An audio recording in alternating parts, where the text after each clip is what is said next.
Lift देने वाले हो जाएं होशियार। तो जैसा कि आपने इस बंदे को देखा कि किस तरह इसने एक बंदे को कत्ल किया और उसकी बाइक लेकर फरार हो गया। आप होशियार रहें।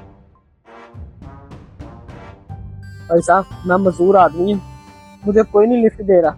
आपकी मेहरबानी होगी, आप आगे तक ले जाएं मुझे। भाईजान आजकल के हालात ही बहुत खराब है, सब डरते हैं लिफ्ट देने से। अभी कल ही मैं फेसबुक पे वीडियो देख रहा था, किसी ने किसी को लिफ्ट दी और उसने उसको जान से मार दिया। नहीं नहीं भाईजान, अल्लाह माफ करे, ऐसी बात नहीं है। अगर आपने लिफ्ट नहीं देनी तो ना दें, मुझे पे शक तो मत करें। मैं आगे 2 घंटे से यहाँ खड़ा हूँ, थोड़ी देर और खड़ा हो जाऊंगा। मजदूर आदमी, आप मुझे अच्छे इंसान लगे, मैंने इसलिए आपको कहा था।